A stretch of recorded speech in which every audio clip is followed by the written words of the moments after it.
DPT pemilu digunakan untuk DPT pilkada. Kok nama saya nggak ada? Kemudian pastikan juga bahwa data ini masih akurat.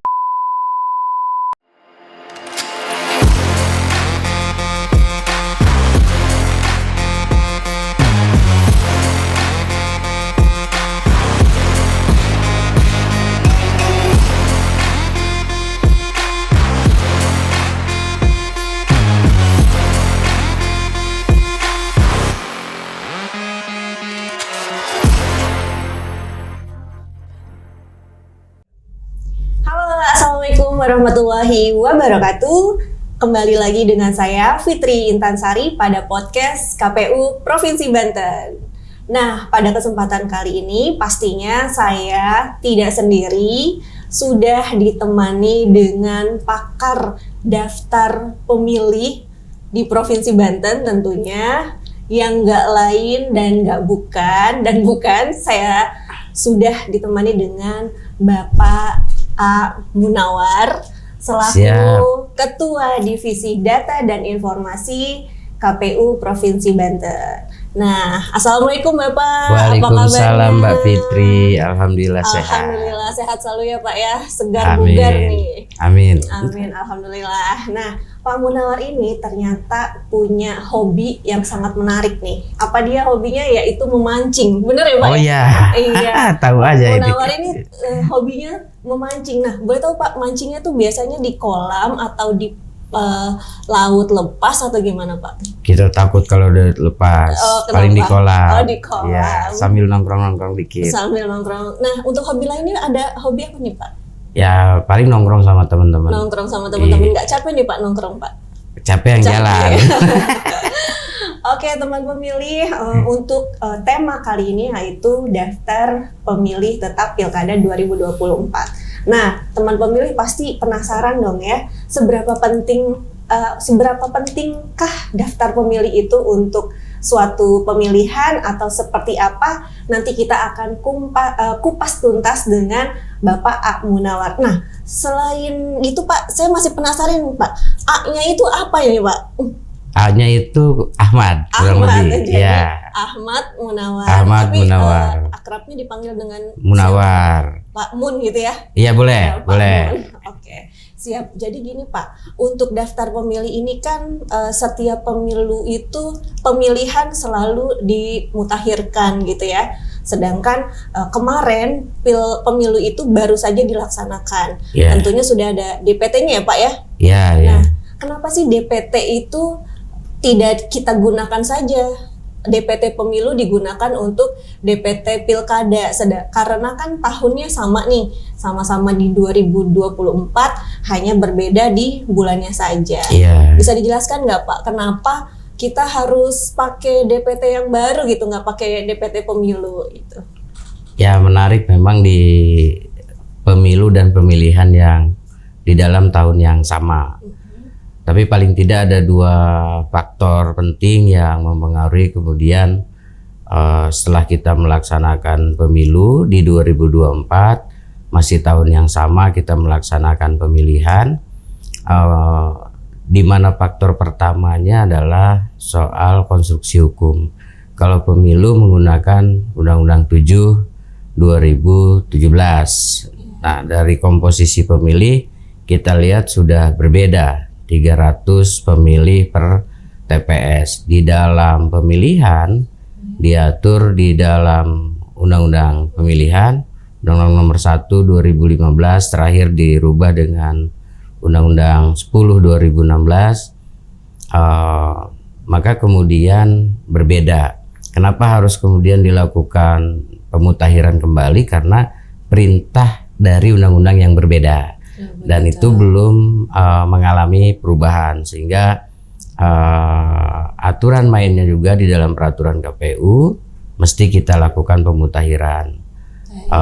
Pemutakhiran yang kita mulai dari kemudian bahan data yang kita terima dari pemerintah melalui KPU RI, yang kemudian disandingkan dengan DPT terakhir yang pemilu, sehingga harus kita mutakhirkan. Oke, baik Pak. Jadi Faktor keduanya dinamisnya data kependudukan yang memungkinkan ada pemilih-pemilih yang memang harus dimutakhirkan, harus didata, dan itu akan kita temukan melalui proses pemutakhiran itu, Mbak Fir. Begitu. Jadi teman pemilih, adanya perbedaan jumlah pemilih di dalam satu TPS antara pemilihan umum dengan pemilihan kepala daerah, di mana di dalamnya itu saat pemilihnya 300 pemilih gitu ya Pak ya, sesuai dengan peraturan, sedangkan untuk pemilu ada di 600 pemilih. 600 Jadi pemilih. harus dimutakhirkan ulang ya Pak ya. Nah, cara pemutakhirannya itu prosesnya seperti apa sih Pak, biar teman-teman pemilih tahu gitu ya, karena kan kadang suka loh kok nama saya tiba-tiba ada, atau loh kok nama saya nggak ada. Nah, sekarang Pak Munawar akan menjelaskan di mana proses awal ya Pak ya, pemutakhiran data itu berjalan gitu. Silakan. Jadi proses awalnya ini kan kita dari bahan data yang kemudian kita petakan menjadi daftar pemilih yang kemudian akan kita lakukan proses coklit. Nah, mekanisme pemutakhirannya kita menggunakan pencocokan dan penelitian oleh petugas yang telah dibentuk, satu TPS, satu kita menyebut pantarlih. Ada juga yang satu TPS dia 2 pantarlih, karena memang dimungkinkan demikian. Lalu hal-hal apa yang kemudian kita lakukan di dalam proses coklit? Tentu banyak hal, mulai dari mencocokkan data, kemudian data si pemilihnya dipastikan ini mutakhir, akurat dan komprehensif dari data yang kemudian kita pegang, dari data yang bahan data yang itu hasil sinkronisasi dengan DPT terakhir yang kemarin. Kemudian pastikan juga bahwa data ini masih akurat. Pemilih ini kan dinamis, jadi ada yang pindah, ada yang kemudian meninggal, ada yang kemudian umurnya bertambah. Nah, itu dilakukan pemutakhiran. Nah, jadi ya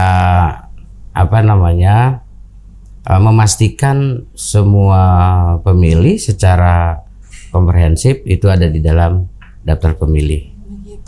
Begitu teman pemilih. Jadi untuk teman pemilih, untuk prosesnya ini sudah cukup panjang ya Pak ya.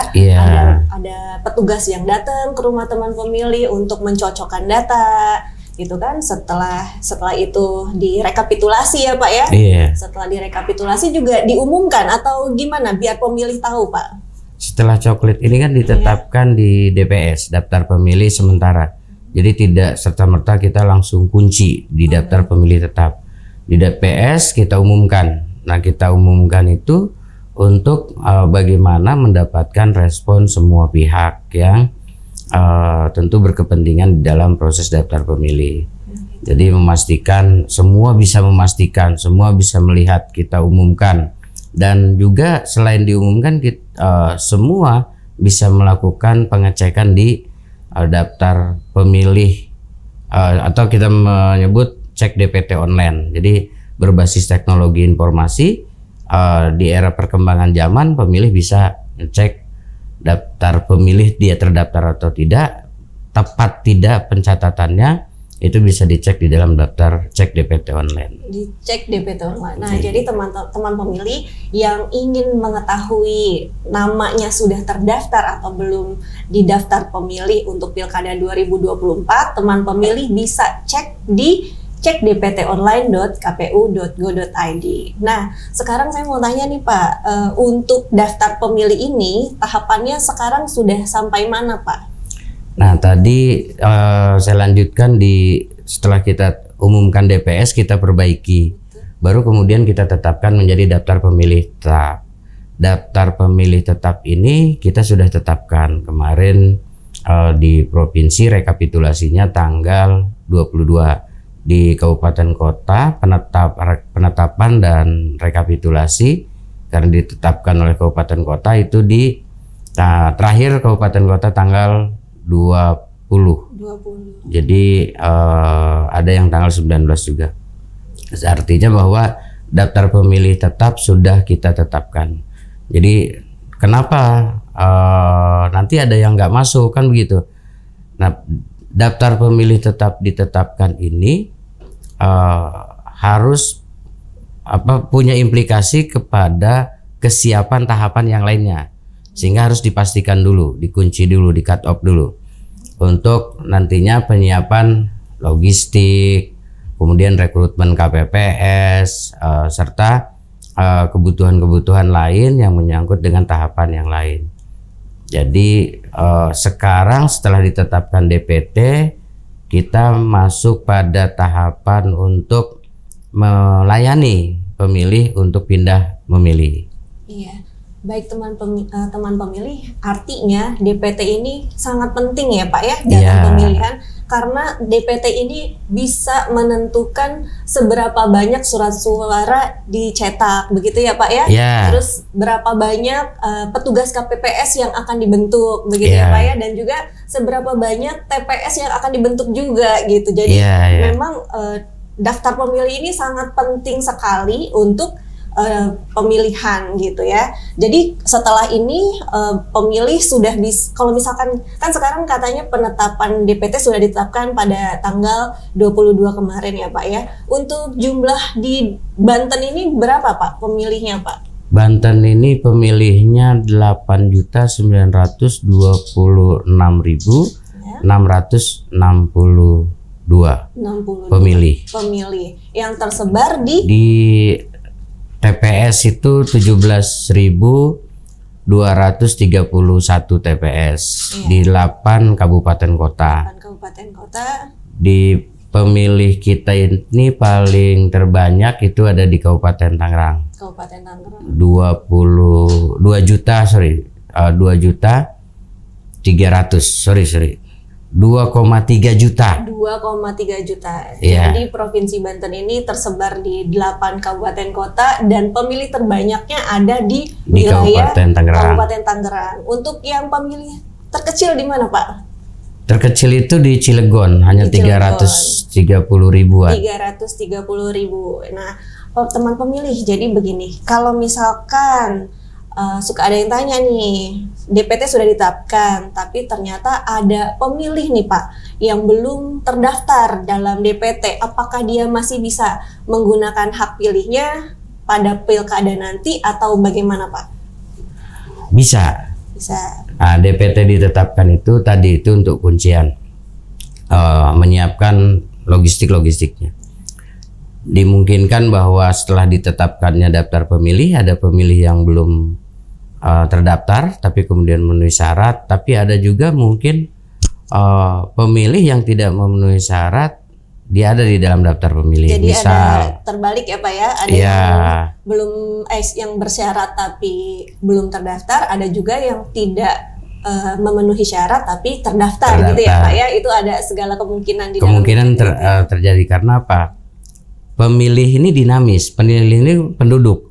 Dia ada yang berpindah-pindah, dia ada yang meninggal, kemudian ada selain meninggal yang kemudian tidak memenuhi syarat, dia pindah ke provinsi lain karena pilkada kan. Nah jadi kalau itu ditemukan, misal apakah yang belum terdaftar masih tetap bisa memilih, bisa. Jadi daftar pemilih bukan satu-satunya daftar pemilih, tapi ada daftar pemilih khusus yang menggunakan KTP. Artinya kalau dia belum terdaftar, si pemilih masih bisa memilih dengan mendaftarkan diri kepada petugas untuk yang nantinya dicatat di dalam daftar pemilih khusus. Artinya bahwa setiap orang syarat memilih itu kan terdaftar. Nah maka satu nih kunci, terdaftar di dalam DPT. Nanti kalau ada yang belum masuk mendaftarkan diri, akan kita daftarkan di DPK, daftar pemilih khusus yang menggunakan KTP. Ada yang pindah tadi kita sebut, sepanjang masih di dalam provinsi, maka si pemilih tetap masih akan bisa memilih. Ada beberapa kategori. Kalau pindah memilihnya dia karena pindah domisili, kemungkinan dia punya 2 surat suara kalau di luar kabupaten kota. Kalau masih di dalam kabupaten kota, kalaupun pindah memilih, dia akan tetap mendapatkan 2 surat suara. Nah, tapi kalau memilih antar kabupaten kota karena alasan bekerja, karena alasan lainnya, maka atau menjadi tahanan di rumah tahanan misal, dia hanya mendapatkan 1 surat suara karena sudah berbeda kabupaten, sudah berbeda wilayah pemilihan untuk bupati, wakil bupati, atau wali kota, wakil wali kota. Oke, siap. Ini sudah detail sekali ya. Mudah-mudahan teman pemilih sudah tahu alur dari pemutakhiran data pemilih. Ternyata alurnya itu sudah panjang ya Pak ya. Cuman kadang teman pemilihnya yang suka terlewat akan proses-proses itu. Jadi bisa saya ulangi, kalau misalkan teman pemilih belum terdaftar dalam DPT, masih bisa terdaftar dalam DPK, yaitu dengan mendaftarkan diri menggunakan KTP pada hari H pemungutan suara ya Pak ya. Tetapi dengan domisili di mana dia tertinggal ya, KTP-nya di mana berarti harus mendaftarkan pada TPS di dekat wilayahnya, seperti itu ya Pak ya. Iya, jadi kalau misalkan yang mau pindah juga masih bisa ya Pak ya, kalau dengan alasan tertentu ya. Jadi memang teman pemilih, kalau misalkan teman pemilih ada alasan tertentu tidak bisa memilih di TPS terdaftar, juga teman pemilih masih bisa mendaftarkan atau melakukan pindah memilih. Nah, untuk pindah memilih itu prosesnya seperti apa Pak? Atau mulai kapan nih bisa dilakukan untuk melakukan pindah memilih gitu? Pindah milih ini sudah masuk setelah ditetapkan DPT. Hari ini waktunya sudah bisa lakukan proses untuk pindah memilih. Misal ada si Fulan, ternyata setelah ditetapkan DPT, dia awalnya orang Pandeglang, pindah kemudian ke Serang. Nah, itu setelah ditetapkan DPT, domisili ya yang pindahnya itu admin duknya. Jadi pas dicek si pemilih, oh saya kok masih di Pandeglang, saya udah pindah. Nah, dulu bahkan mungkin sebelum penetapan DPT, tapi karena nggak lapor gitu kan, maka masih ditetapkan di DPT. Di Pandeglang gitu ya? Ya, si pemilih ini pindah, dia cek ternyata di Pandeglang, dia ingin pindah milih nih di Serang. Nah, karena admin duknya sudah pindah, dia bisa proses.